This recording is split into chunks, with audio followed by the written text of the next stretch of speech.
Hi guys, आज की video में हम हाल ही में रिलीज हुई कारा मूवी का एक्सप्लेनेशन देखने वाले हैं। 1990 में कहानी शुरू होती है। मूवी का हीरो कारा मुरुगेश को अपने साथ लेकर एमएलए के घर चोरी करने जाता है। एमएलए और उसके परिवार के सभी लोग घर में ताला लगाकर कार से कहीं गए हुए थे, इसलिए कारा और मुरुगेश ताला तोड़कर चुपचाप घर के अंदर घुस जाते हैं। घर में कोई नहीं होने की वजह से काम बहुत आसान हो जाता है। दोनों अलमारी तोड़कर उसमें रखे पैसे और गहने ले लेते हैं। इसके बाद जैसे ही वे वहां से निकलने वाले होते हैं, तभी अचानक एमएलए के परिवार वाले घर वापस आ जाते हैं। इससे कारा और मुरुगेश को कुछ समझ नहीं आता। घर का टूटा हुआ ताला देखकर एमएलए के आदमी समझ जाते हैं कि घर में चोर घुसे हैं और दरवाजा पीटने लगते हैं। उसी समय कारा को घर से बाहर निकलने का एक रास्ता दिखाई देता है, लेकिन वह रास्ता थोड़ा ऊंचाई पर होने की वजह से वो पहले मुरुगेश को उस रास्ते से भेजता है। इसके बाद पैसे और गहने मुरुगेश को देकर उसका हाथ पकड़कर कारा भी उस रास्ते से निकलने की कोशिश करता है, लेकिन मुरुगेश कारा की मदद किए बिना उसी रास्ते से भाग जाता है। उसने ऐसा क्यों किया, यह कारा को बिल्कुल समझ नहीं आता। तभी एमएलए के आदमी दरवाजा तोड़कर अंदर घुस आते हैं। कारा उन सबसे लड़ाई करके घर के बाहर निकल आता है, लेकिन बाहर आकर देखता है कि एमएलए के आदमी चाकू और बंदूक लेकर तैयार खड़े हैं। अब कुछ भी करने का रास्ता नहीं बचता, इसलिए कारा चुपचाप खड़ा रह जाता है। कट करने पर दिखाया जाता है कि पुलिस कारा को गिरफ्तार करके उल्टा लटकाकर बुरी तरह मारती है। मल्ली रोते हुए पुलिस स्टेशन आती है और कहती है कि आपने गलत आदमी को पकड़ा है, वह चोर नहीं है, और कारा के पास जाती है। तभी कारा कहता है, मुझे माफ कर दो मल्ली। यह सुनकर मल्ली समझ जाती है कि कारा सच में चोरी कर चुका है और वह शॉक हो जाती है। एमएलए के घर हुई चोरी के केस को संभालने के लिए लोकल डीएसपी और एडिशनल डीएसपी दोनों उपलब्ध नहीं है, इसलिए स्टेशन से एसपी को फोन किया जाता है। उसी समय डीएसपी भरतन एसपी के पास ही होता है। भरतन एसपी से कहता है, मैंने अपने 30 साल की सर्विस में बहुत सारे केस सॉल्व किए हैं, लेकिन उन सबका क्रेडिट मेरे सीनियर ऑफिसर ले गए। रिटायरमेंट जितना करीब आ रहा है, डिपार्टमेंट में मेरी इज्जत उतनी कम होती जा रही है, इसलिए यह केस मैं टेकअप करूंगा। चोरी एमएलए के घर हुई है, इसलिए प्रेस कॉन्फ्रेंस भी होगी, तब मेरी फोटो भी अखबार में आएगी। ऐसा कहकर वह एसपी से विनती करता है। इसलिए एसपी कारा का केस टेकअप करने के लिए डीएसपी भरतन को परमिशन दे देता है। इसके बाद भरतन तुरंत स्टेशन पहुंचकर कारा पर कई झूठे केस डाल देता है। भरतन केस में लिखता है कि कारा एमएलए के घर चोरी करके भाग रहा था और उसने अपनी जान जोखिम में डालकर कारा को पकड़ा। सुबह अखबार वाले स्टेशन आएंगे, वे जरूर मेरी फोटो लेकर फ्रंट पेज पर न्यूज छापेंगे, मेरा नाम हर जगह फैल जाएगा। ऐसा सोचकर भरतन बहुत खुश होकर हंसता रहता है। ऐसे झूठे केसों में अपनी जिंदगी जेल में नहीं बितानी चाहिए, यह सोचकर कारा भरतन पर हमला करके पुलिस से भाग जाता है। कट करने पर दिखाया जाता है कि कारा और मल्ली एक मेस में काम करके अपनी जिंदगी गुजार रहे हैं। कारा चोर है यह जानने के बावजूद मल्ली उससे प्यार की वजह से उससे शादी कर लेती है। मल्ली से शादी करने के बाद कारा चोरी करना छोड़ देता है। पूरे दिन मेस में इतनी मेहनत करने के बावजूद उनकी कमाई बहुत कम होती है। कारा जब मेस के मालिक से थोड़े ज्यादा पैसे देने के लिए कहता है, तब वह कहता है कि तुम्हें काम करते हुए सिर्फ 6 महीने हुए हैं, 1 साल पूरा होने के बाद 2 रुपए ज्यादा दूंगा। कारा और मल्ली के पास रहने के लिए ठीक घर भी नहीं होता, और कितने दिन ऐसे तकलीफ झेलेंगे, हम खुद का एक मेस खोल लेते हैं। ऐसा कारा मल्ली से कहता है। दूसरों को धोखा दिए बिना कोई भी काम करो, मुझे खुशी होगी, मल्ली कहती है। इसके बाद दोनों लोन लेने के लिए बैंक जाते हैं, लेकिन उनका खुद का घर भी नहीं होने की वजह से मैनेजर कहता है कि बिना गारंटी के लोन नहीं दिया जा सकता। तभी कारा को एक बात याद आती है, इसलिए कारा मैनेजर से कहता है कि हमारे गांव में मेरी 8 एकड़ जमीन है। तब मैनेजर कहता है कि जमीन के कागज लेकर आओ, फिर लोन मिल जाएगा। इसके बाद कारा मल्ली को लेकर रामनाथपुरम के एक लॉज में जाता है। कारा के पिता का नाम कंदस्वामी है। पिछले 16 सालों से कारा की अपने पिता से कोई बात नहीं हुई। अपनी टीनेज में कारा कंदस्वामी के छुपाए हुए पैसे चुराकर शहर आ गया था। तब से वह अपने गांव नहीं गया और ना ही अपने माता पिता से बात की। मल्ली कहती है, मैं भी आपके साथ आपके घर चलूंगी, कम से कम मुझे देखकर आपके पिता आपसे बात कर सकते हैं। लेकिन कारा कहता है, पिता मुझे गालियां दे सकते हैं, बुरी बातें कह सकते हैं, वह सब तुम मत देखना। मैं पहले अपने मामा के पास जाऊंगा, वह मुझसे बहुत प्यार करते हैं, फिर मामा को लेकर पिता के पास जाऊंगा। कट करने पर दिखाया जाता है कि 16 साल बाद कारा अपने गांव में कदम रखता है। कारा के मामा का नाम काशी है। कारा सीधे काशी के पास जाकर उसे प्यार से नमस्ते करता है, लेकिन काशी कारा को थप्पड़ मारकर कहता है, इतने साल बाद अब गांव याद आया, फिर चोरी करने आया है क्या? कम से कम अपने पिता के सामने जाकर खड़ा हो जा। इसलिए गुस्से में कारा गांव छोड़कर बस में चढ़ने जाता है। तभी उसी समय कंदस्वामी बस से उतरता है। कारा अपने पिता की नजरों में ना आए इसलिए मुंह दूसरी तरफ घुमा लेता है, लेकिन कंदस्वामी कारा को देख लेता है और कहता है, इतने दिनों बाद वापस आए हो बेटा। ऐसा कहकर उसे गले लगाकर रोने लगता है। इतने दिनों बाद अपने बेटे को वापस पाकर कंदस्वामी भगवान को धन्यवाद कहकर कारा को घर ले जाता है। कारा इतने दिनों बाद घर लौटने से उसकी माँ भी बहुत खुश हो जाती है। कंदस्वामी सोचता है कि कारा अब हमेशा उनके साथ रहने के लिए वापस आया है, इसलिए वह कारा के लिए कपड़े और जूते खरीदता है। कट करने पर दिखाया जाता है कि कंदस्वामी कारा को खेत में खाद डालने के लिए लेकर जाता है। वहाँ एक ट्रैक्टर देखकर कारा पूछता है, यह ट्रैक्टर किसका है? तब कंदस्वामी कहता है, यह हमारा ही है। बैंक वालों ने कहा था कि ट्रैक्टर खरीदने से पैदावार बढ़ेगी, इसलिए जमीन के कागज बैंक में गिरवी रखकर लोन लेकर ट्रैक्टर खरीदा था, लेकिन उससे पैदावार में कोई फर्क नहीं पड़ा। ऊपर से लोन चुकाने के लिए हर महीने बैंक को 5,000 रुपये देने पड़ते हैं। सिर्फ हमारा ही नहीं, आसपास के सभी किसानों की यही हालत है। यह सुनकर कारा को कुछ समझ नहीं आता। आखिर में एक प्लान बनाकर कारा शहर जाकर एक सरकारी ऑफिसर को सारी बात बताता है। ऑफिसर कहता है, यह आपके पूर्वजों की संपत्ति है, इसलिए आप इसे बेच सकते हैं। जमीन के कागज बैंक में होने के बावजूद भी आप इसे बेच सकते हैं। कानून के अनुसार यह आपका अधिकार है। उनकी 8 एकड़ जमीन बेचने पर लगभग 10 लाख रुपए मिलेंगे। उन 10 लाख में से कुछ पैसे लेकर मेज शुरू किया जा सकता है और कंदस्वामी के बैंक में बाकी 3 लाख रुपए भी चुका सकते हैं। हर तरफ से देखने पर जमीन बेच देना ही अच्छा रास्ता है, ऐसा कारा फैसला करता है। कट करने पर दिखाया जाता है कि कारा कंदस्वामी के पास जाकर जमीन बेचने की बात करता है। जमीन बेचेंगे मतलब? ऐसा कहकर कंदस्वामी शॉक हो जाता है। वह किसी भी हालत में जमीन बेचने के लिए तैयार नहीं होता। अगर हम जमीन नहीं बेचेंगे तो बैंक वाले जमीन जब्त करके अपनी मर्जी के दाम पर बेच देंगे, तब जमीन हमारी नहीं रहेगी, ऐसा कारा कहता है। तब कंदस्वामी कहता है, यह सिर्फ जमीन नहीं है, यह हमारे पूर्वजों का मंदिर है। यह जमीन हमारे परिवार से नहीं जानी चाहिए, ऐसा कहकर दुखी हो जाता है। गुस्से में कारा कंदस्वामी के पास से मल्ली के पास चला जाता है। कारा दुखी होकर कहता है, अगर मैं थोड़ी देर और पिता के पास रहता तो खुद को रोने से रोक नहीं पाता। मेरी जगह अगर उनका कोई अच्छा बेटा पैदा हुआ होता तो अच्छा होता। तब मल्ली कहती है, आप अपने पिता के साथ रहकर देखिए, आपके साथ रहने से वो कितने खुश हैं, ये आपको खुद समझ आ जाएगा। तब कारा यह बात समझकर मल्ली को लेकर घर वापस आता है। कारा अपनी माँ से मल्ली का परिचय कराते हुए कहता है, माँ, हमने शादी कर ली है। मल्ली उनके पैर छूकर आशीर्वाद लेती है। मल्ली को अपने पिता से भी मिलवाने के लिए कारा घर के अंदर जाता है, लेकिन अंदर जाकर देखता है कि कंदस्वामी की मौत हो चुकी है।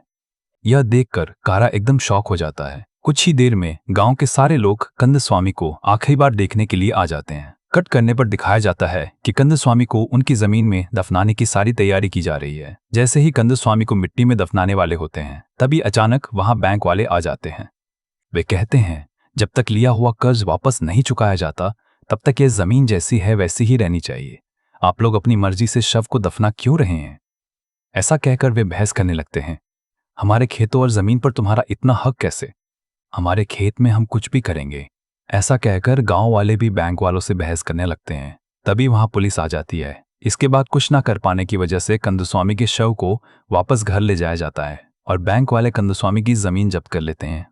असली बात यह है कि ट्रैक्टर खरीदने से पैदावार बढ़ेगी, आपकी आमदनी दोगुनी हो जाएगी। ऐसा कहकर पंजावन यूनियन बैंक वाले किसानों को झूठे सपने दिखाते हैं। इसे सच मानकर कंदस्वामी अपनी जमीन के कागज गिरवी रखकर पंजावन बैंक से लोन लेता है। कंदस्वामी पर भरोसा करके गांव वाले भी अपनी जमीन के कागज गिरवी रखकर बैंक से लोन लेते हैं।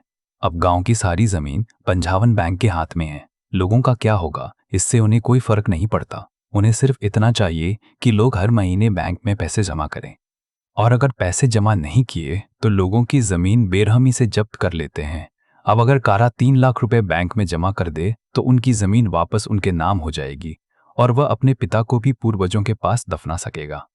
इसलिए कारा एक प्लान बनाता है कि पंजावन बैंक से पैसे चोरी करके वही पैसे बैंक में जमा करके जमीन वापस अपने नाम कर ले। तब तक वह अपने पिता के शव को सरकारी अस्पताल में रखने का फैसला करता है, लेकिन वे अनाथ शवों को अस्पताल ले जाते हैं। उस अस्पताल में 7 दिनों तक शव रखा जाता है। 7 दिन बाद वे शव को जला देते हैं। इसलिए कारा को जितनी जल्दी हो सके पैसे चोरी करके बैंक का कर्ज चुकाकर अपने पिता को अस्पताल से वापस घर लाना होगा। इसके बाद प्लान के अनुसार कारा, काशी, मुरुगेश और कंदस्वामी की लाश को सड़क के किनारे एक जगह छोड़ देते हैं। कुछ देर बाद अस्पताल वाले कंदस्वामी को लावारिस शव समझकर अस्पताल ले जाते हैं। कट करने पर दिखाया जाता है कि पंजावन बैंक में चोरी करने के लिए काशी, कारा और मुरुगेश रात में बैंक जाते हैं। वे बैंक का ताला तोड़कर अंदर घुस जाते हैं, लेकिन बैड लक यह होता है कि सारे पैसे लॉकर में रखे होते हैं। उस लॉकर को कैसे खोलना है यह कारा को बिल्कुल नहीं पता होता। यह देखकर कारा बहुत निराश हो जाता है। इसके बाद कुछ भी करने का रास्ता ना होने की वजह से वे बैंक से बाहर आ जाते हैं। रात में पैसे लॉकर में रहते हैं, इसलिए हम दिन में ही चोरी करेंगे, ऐसा कारा कहता है। इसके बाद काशी कारा को एक आदमी के पास लेकर जाता है। कारा उस आदमी से 2 बंदूकें और 2 देसी बम ले लेता है। इसके बाद कारा और काशी सही समय देखकर बंदूक लेकर बैंक के अंदर घुस जाते हैं। दोनों बंदूक दिखाकर बैंक में मौजूद सभी लोगों को डराते हैं और अपनी जरूरत के 3 लाख रुपए बैग में भर लेते हैं। सब कुछ सही चल रहा होता है, अब यहां से निकल जाएंगे ऐसा सोच ही रहे होते हैं कि तभी अचानक वहां एक पुलिस वाला आ जाता है। मुरुगेश उस पुलिस वाले को देखकर कारा को समझाने के लिए सीटी बजाता है। कारा तुरंत बैंक ऑफिसर को एक कमरे में बंद करके खुद बैंक कर्मचारी की तरह अभिनय करते हुए कुर्सी पर बैठ जाता है और काशी बैंक में पैसे निकालने आए एक ग्राहक की तरह अभिनय करता है। पुलिस वाला बैंक के अंदर आकर अकाउंट खोलने का फॉर्म भरकर कारा को देता है। वह पुलिस वाला उस इलाके में नया ट्रांसफर होकर आया होता है, इसलिए उसे कारा पर कोई शक नहीं होता। लेकिन कारा और काशी अंदर ही अंदर बहुत टेंशन में रहते हैं। कारा को फॉर्म देकर पुलिस वाला वहां से चला जाता है। इसके बाद यही सही समय है ऐसा सोचकर दोनों बैंक से बाहर निकल आते हैं। मूवी की शुरुआत में एमएलए के घर चोरी करते समय कारा ने जिस तरह ताला तोड़ा था, अब बैंक में चोरी करते समय भी कारा उसी तरह बैंक का ताला तोड़ता है। इसलिए पुलिस को शक होता है और वे डीएसपी भरतन को फोन करके सारी बात बताते हैं। शायद बैंक में चोरी कारा नहीं की है। इस शक में भरतन इस केस को टेकअप करता है। इससे पहले उसे मारकर थाने से भाग जाने की वजह से भरतन को कारा पर बहुत गुस्सा था, इसलिए किसी भी तरह कारा को पकड़कर अपना बदला लेने का फैसला भरतन करता है। पंजावन यूनियन बैंक की बहुत सारी ब्रांच हैं, उन सभी का रीजनल मैनेजर मुथुसेल्वन है। यह मुथुसेल्वन बिल्कुल भी अच्छा आदमी नहीं है, इसे चोरों का भी चोर कहा जा सकता है। कारा ने सिर्फ 3 लाख रुपए चोरी किए थे, यह जानते हुए भी मुथुसेल्वन रिकॉर्ड में 5 लाख रुपए की चोरी लिखकर बाकी के 2 लाख रुपए खुद हड़प लेता है। जितनी जल्दी हो सके पैसे बैंक में जमा कर दिए जाएं तो उनकी जमीन वापस मिल जाएगी और कंदस्वामी को मोर्चरी से लाकर अपनी जमीन में दफनाया जा सकेगा।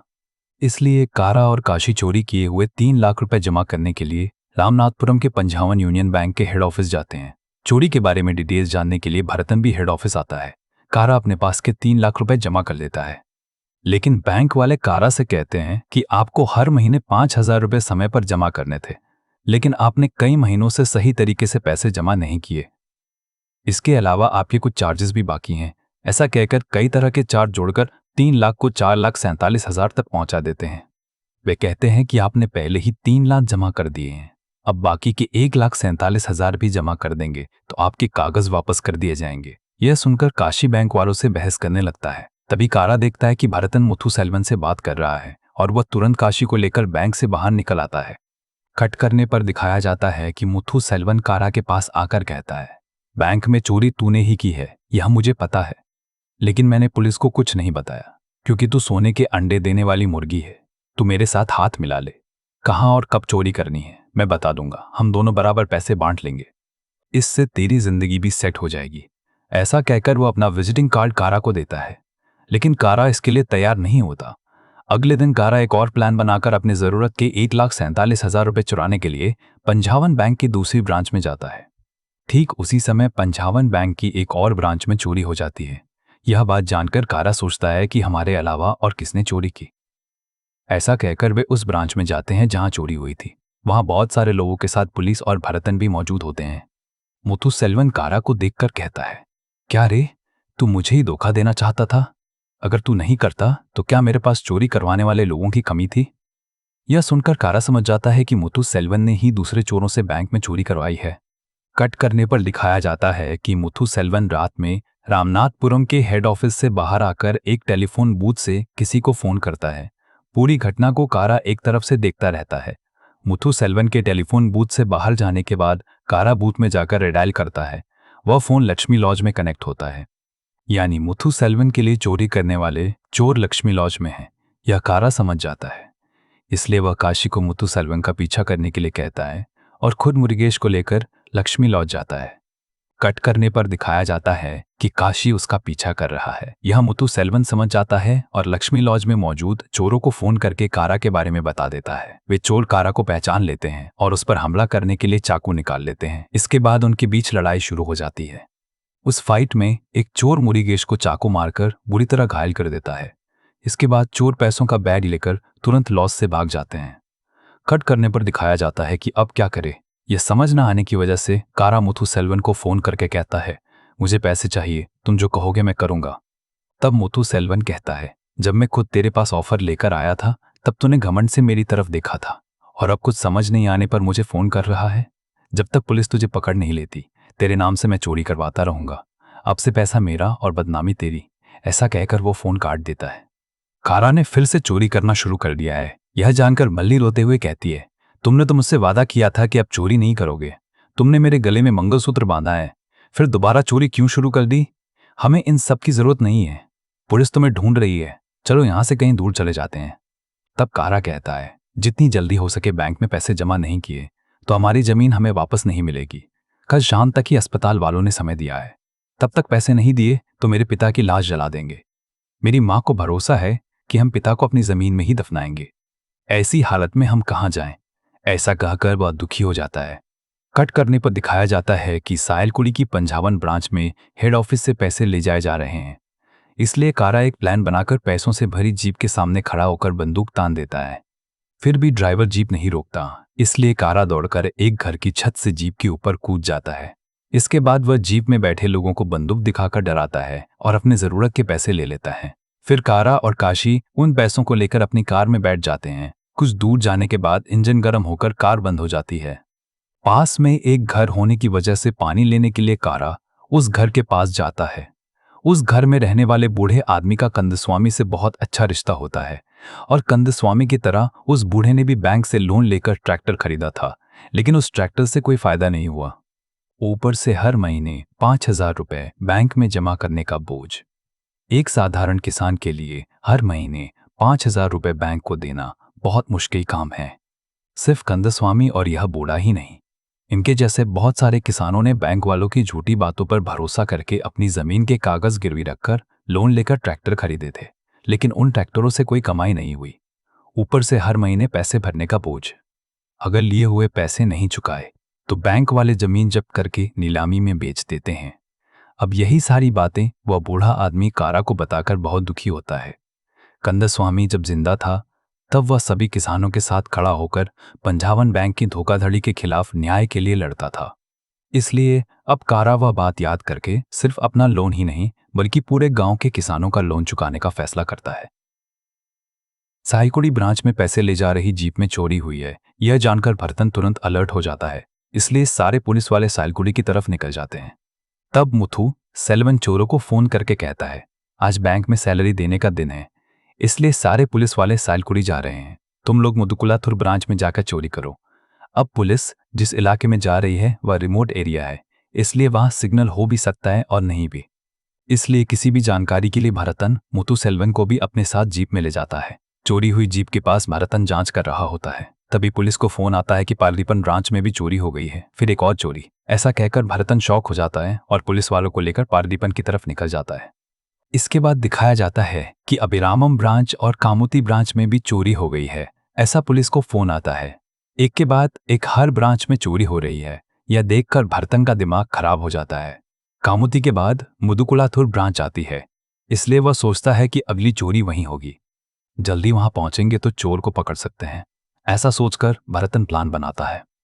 इसके बाद वे सभी मुदुकुलाथुर ब्रांच पहुंचते हैं। ठीक उसी समय उस ब्रांच में चोरी करने के लिए मुथुसेल्वन से डील करने वाले चोर वहां पहुंच जाते हैं। वे पुलिस वालों को देखकर मुथुसेल्वन से कहते हैं, क्या ये पुलिस वाले हमारे आदमी हैं? तब भरतन पूरी बात समझ जाता है और चोरों को गोली मार देता है। यह देखकर मुथुसेल्वन डरकर बैंक से सड़क पर भागने लगता है। तभी अचानक एक ट्रैक्टर आकर उसे टक्कर मार देता है, जिससे वह बुरी तरह घायल हो जाता है। कट करने पर अस्पताल का सीन दिखाया जाता है। मुथुसेल्वन पूरी बात भरतन को बता के कहता है, आपको जितने पैसे चाहिए बताइए, हम एक डील कर लेते हैं। तब भरतन उसके पास खड़े होकर कहता है, तूने मुझे इतना दौड़ाया, शुरू से ही समझ गया था कि कुछ गड़बड़ है, मतलब यह सब तेरा प्लान था। मेरी जिंदगी में मुझे सिर्फ दो लोगों ने दौड़ाया है, एक वो और दूसरा तू। ऐसा कहकर भरतन ऑक्सीजन सिलेंडर बंद कर देता है। इससे सांस ना ले पाने की वजह से मुथुसेल्वन मर जाता है। कट करने पर दिखाया जाता है कि कारा चोरी के पैसे किसानों में बांट देता है। इससे वे सभी बैंक जाकर अपना कर्ज चुका देते हैं और खुशी खुशी अपनी जमीन के कागज वापस ले आते हैं। कारा भी अपने पिता की लाश अस्पताल से लाकर अपनी जमीन में दफना देता है। इतनी सारी चोरियां करने की वजह से कारा को जेल में डालने के लिए भरतन कारा के पास आता है। भरतन कारा को पकड़कर उसके हाथों में हथकड़ी लगा देता है। मौजूदा हालत में गांव के सभी लोग कारा को भगवान की तरह देख रहे हैं। अब अगर भरतन कारा को गिरफ्तार करेगा तो कारा हीरो बन जाएगा और भरतन विलेन बन जाएगा। असल में इन सारी चोरियों के पीछे रीजनल मैनेजर मुथुसेल्वन ही जिम्मेदार था और उसे भरतन ने बड़ी समझदारी और मेहनत से पकड़ा है। अगर यह रिकॉर्ड फाइल किया गया तो भरतन हीरो बन जाएगा और मुथुसेल्वन विलेन बन जाएगा। इसलिए भरतन कारा को गिरफ्तार किए बिना कहता है, अगर एक बार फिर सुना कि तूने चोरी की है तो दुनिया के किसी भी कोने में होगा, मैं आकर तुझे मार दूंगा। तब कारा कहता है, मैं कहीं नहीं जाऊंगा, यही मेरा गांव है। इसी के साथ मूवी खत्म हो जाती है।